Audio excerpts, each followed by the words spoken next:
India के prime minister ने अभी कैरिबियन स्टेट्स का विजिट किया, वहां पे जो ये 15 कंट्रीज हैं और यूएई की, वहां पे उन्होंने एजुकेशन, हेल्थ, ट्रांसपोर्ट, इन सब सेक्टर्स में हेल्प करने का ऐलान किया, अनाउंस किया कि हम उनकी हेल्प करेंगे। एक तो ये कि देखिए ये कोई छोटी बात नहीं है। नरेंद्र मोदी साहब ने जो सिल्वर कैंडल स्टैंड जो है वो Italian prime minister Giorgia Meloni को दी है कि इंडिया में 3 साल के अंदर 1 लाख नया करोड़पति टैक्स पेयर पैदा हो चुका है। असल में तो आप कर ये रहे हैं कि आप अपनी जो हिस्ट्री है उसको शोकेस कर रहे हैं। ठीक है जी, मोदी साहब को मुबारकबाद। उनकी हुकूमत में देखे ना कितने जबरदस्त ये कैसे कहां से कहां उठाकर जो है वो लेके कहां से कहां बिठा दिया उठाकर। So that's how the leadership basically अब लीडरशिप जो है वो अपने ही मुल्क की प्रोडक्ट को सामने शेयर करती है। बजाय एड के कभी कहीं कशकोल ले गए, कभी कहीं पे कटोरा ले गए, एड की बजाय ट्रेड पे अगर हम वर्क करें। नमस्कार, जय हिंद, वंदे मातरम। दोस्तों, राज हिंदुस्तान में आपका स्वागत है। दोस्तों, पीएम मोदी ने अभी हाल ही में गुयाना का विजिट किया, जहां पर 15 कैरिबियाई देशों के लीडरों से मुलाकात की और विभिन्न क्षेत्रों में सहयोग बढ़ाने की बात की। जी हां दोस्तों, पीएम मोदी ने 15 कैरिबियाई देशों को आर्थिक सहयोग, कृषि, खाद्य सुरक्षा, स्वास्थ्य और नवाचार जैसे महत्वपूर्ण क्षेत्रों में मदद करने की बात कही। यह देखकर भिखारी पाकिस्तान अपनी किस्मत पर रोता नजर आया कि अगर भारत से हमारी सरकार रिश्ते अच्छे कर लेती तो आज हमें भी कटोरा लेकर भीख मांगने की जरूरत नहीं पड़ती, हमें भी अन्य देशों की तरह मदद मिल जाती। दोस्तों, भारत की लगातार बढ़ती अर्थव्यवस्था को देखकर पाकिस्तान को गहरा सदमा लगा है। तो दोस्तों, आइए चलते हैं और देखते हैं कि पाकिस्तानी मीडिया का इस पर क्या कहना है। मुझे बताएं, पाकिस्तान कभी चाइना पास जाता है, कभी अपना यूएसए के पास जाता है। यही अगर हम अपने इंडिया से रिलेशन बेहतर कर लें तो क्या आपको नहीं लगता वो हमारी हेल्प भी कर सकते हैं, ट्रेड भी हो सकती है। मैं सिर्फ इंडिया की बात नहीं कर रहा। अच्छा, ठीक है, इंडिया तो हमारे ईस्ट में है ना। इसके अलावा हमारे और भी तो मोहल्लेदार है ना। बिल्कुल, सब हमें हर एक के साथ जो है ना अच्छे तल्लुकात रखने चाहिए, चाहे वो अच्छे हैं चाहे वो बुरे हैं। अपने हालात को कंट्रोल करना चाहिए। ठीक है जी। और सबसे ट्रेड ही करनी चाहिए। एड जो है ना, तो इसमें तो दो राय हो ही नहीं सकती। देने वाला हाथ बेहतर होता है, लेने वाला हाथ जो है वो कभी अच्छा नहीं होता। ठीक हो गया। और हमें ऐसे हालात पैदा करने चाहिए कि हम दें, चाहे वो हम अपनी इंफरादी हैसियत से बात करें या कौमी हैसियत से। ठीक है, बिल्कुल ऐसे ही है। हाँ जी। नहीं तो ये चीज हमारे हुक्मरानों को क्यों नहीं समझ आ रही? हम अमेरिका के पास कभी जाके हाथ फैलाते हैं कि जी पाकिस्तान के हालात बेहतर नहीं, कभी हम अपना चाइना के पास जाके अभी आईएमएफ के पास जैसे गए थे। क्यों नहीं हम बिजनेस के ऊपर वर्क क्यों नहीं करते? आज इंडिया किधर से किधर चला गया। मुझे हमारे सिर्फ हुक्मरानों की बात ना करें। ठीक है कि आप अपने इर्द गिर्द अपने गिरदोनवा में ऐसे लोगों को देखेंगे ना। ठीक है, वो भी आपको ऐसे लोग ही मिलेंगे जो जाएंगे शॉर्टकट रास्ता। तो जल्दी बस अमीर हो जाए, चाहे लॉटरी के जरिए हो जाए, चाहे किसी के साथ करप्शन करके हो जाए। ठीक है, तो हुक्मरान भी हम ही से निकले हैं ना। मुझे लगता है हुक्मरान हमें बेवकूफ बनाते हैं। जितनी भी वाम खड़ी है ना, हमें बनाते हैं बेवकूफ। हमें ये नहीं बताते दुनिया में क्या हो रहा है, हमें ये नहीं बताते कि भाई अपना इंडिया, जिनसे हम ये कहते हैं जंग करनी है, उस दिन भी शायद यही बात हो रही थी। ठीक है, हमें ये नहीं बताते कि यार वो कहाँ चला गया और कैसे गया। क्या हमें वो ही बात है ना, वो आपको बेवकूफ बनाते हैं। ठीक है, इसमें उनकी जो है ना वो क्या कहते हैं ना, क्लेवरनेस नहीं है। इसमें आपकी बहुत ज्यादा बेवकूफी है कि आप बनने वाले हैं। ठीक हो, आप बनने वाले हैं तो बनाने वाले हैं। इसके लिए अपने आप को दुनिया में जो है ना अपना नॉलेजेबल आपको होना चाहिए, एजुकेशन होनी चाहिए, शऊर होना चाहिए। जबरदस्त। एजुकेशन दूसरी हैसियत है, ठीक है, पहली हैसियत शऊर की है। ठीक है, अवाम को बात शऊर होना चाहिए। अब उसका बहुत शॉर्टकट एक तरीका है। अखबार नहीं, अब इंटरनेट है। 1 सेकंड में आप सारी दुनिया को जो है स्टडी कर सकते हैं। कि जिस कंट्री के लिए हमने 78 साल ये कहा कि भाई इसे ये दुश्मन है, आज उनकी तरक्की अगर हो रही है, डेवलपमेंट हो रही है, तो ये भी दुनिया को बताएंगे। पहली खबर जो मैंने आपको बताई कि इंडिया के अंदर 1 लाख करोड़पति पैदा हुआ है 3 सालों के अंदर।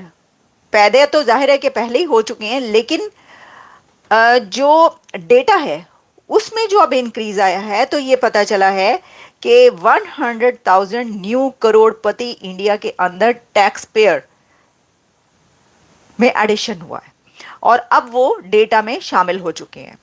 एक तो ये कि देखिए ये कोई छोटी बात नहीं है, 3 इयर्स के अंदर 1 लाख नया करोड़पति पैदा होना।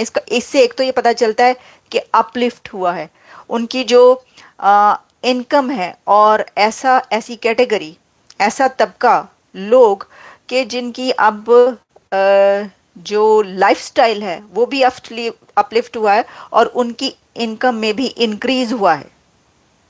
क्योंकि भारत में जब आप ये कहते हैं कि 3 साल के अंदर 1 लाख करोड़पति ज़्यादा हुआ है और फिर वो टैक्स में भी आ गया है। देखिए सबसे बड़ी बात ये भी है कि वो टैक्स में भी आया।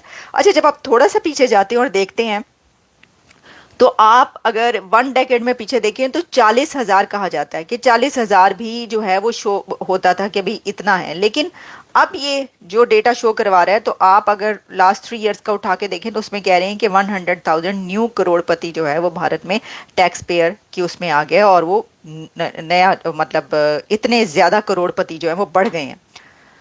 तो सर क्यों नहीं बढ़ेंगे? देखिए जैसा मैंने आपको कहा कि बहुत सारे फैक्टर्स हैं इसके अंदर। एक तो ये कि उनकी जो बिजनेस है उसमें इजाफा हुआ है। किसी कंट्री का बिजनेस जैसे जैसे इंक्रीज करेगा उसके लोगों के अंदर उसकी इनकम भी इंक्रीज होती चली जाएगी, वैसे ही उन लोगों का स्टाइल भी अपलिफ्ट होगा, उनकी ज़िंदगियों में जो है वो निखार आएगा। इसी के साथ वो अगर लखपति हैं तो लखपति से वो करोड़पति पे पहुंचेंगे। बिजनेसेस में इजाफा एक बड़ा फैक्टर है। अच्छा, फिर इसी के साथ आप देखिए उनकी आईटी का जो डिपार्टमेंट है वो कितना फला फूला है, तो उससे भी नौजवान जो हैं वो आईटी सेक्टर में जाते हैं तो फिर उससे वो कमाते हैं, इससे इजाफा होता है। फिर इसी के साथ ये है कि आप ये देखें कि उनके फ्रीलांसर्स कितनी बड़ी तादाद में इंडिया के। फिर इंडिया के जो मीडिया और सोशल मीडिया है वो कितना बढ़ गया है।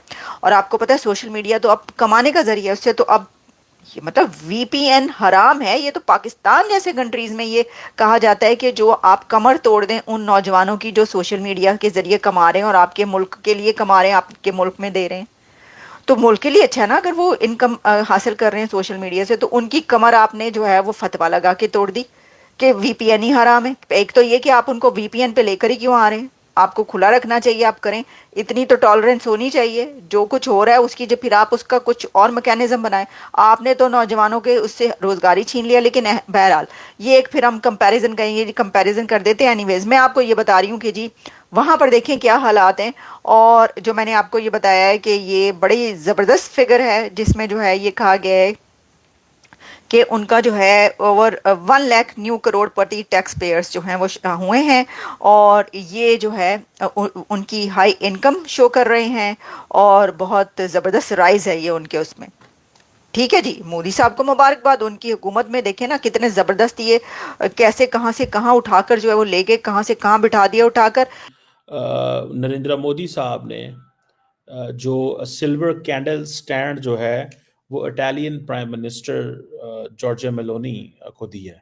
आपको पता है कि इटालियन प्राइम मिनिस्टर जो हैं वो मोदी साहब की लीडरशिप को बड़ा पसंद करती हैं और इंडिया ने उनको दिया था, एक प्रॉपर स्टेट गेस्ट के तौर पे भी इनवाइट किया था 2 साल पहले और एक बड़े पैमाने पे जो तकरीबात हुई, बड़ा वेलकम किया गया। इसी तरह अगर आप देखें कि जस्ट सिर्फ एक नहीं है कि मोदी साहब ने डिफरेंट जो मुल्कों के लीडर थे, फॉर एग्जांपल जो पोर्चुगल है, पोर्चुगल के प्राइम मिनिस्टर जो थे उनको हैंड कार्व्ड सिल्वर चेस्ट दी जो ट्रेडिशनल डिज़ाइन है महाराष्ट्र से। जस्ट आप उसको you will be surprised to see that how they have been doing this. It's not an easy thing. ये कोई आसान चीज़ नहीं है ये करना, ये देना और देन असल में तो आप कर ये रहे हैं कि आप अपनी जो वो जैसे कहते हैं ना, आप अपने कल्चर को, आप अपनी जो हिस्ट्री है उसको शोकेस कर रहे हैं। तो दोस्तों आपने देखा कि भारत के पीएम नरेंद्र मोदी जहां भी जाते हैं वहां पर उस देश को कुछ न कुछ देकर और लेकर आते हैं। तो वहीं पाकिस्तान जहां भी जाता है वहां अपना कटोरा फैलाकर भीख मांगता है, जिसे देखकर पाकिस्तान आंसू बहा रहा है। इस पूरी खबर पर आपका क्या कहना है हमें कमेंट बॉक्स में जरूर बताएं। खबर अच्छी लगे तो लाइक और शेयर करना ना भूलें। ऐसे ही तमाम खबरों से जुड़े रहने के लिए आप देखते रहें राज हिंदुस्तान।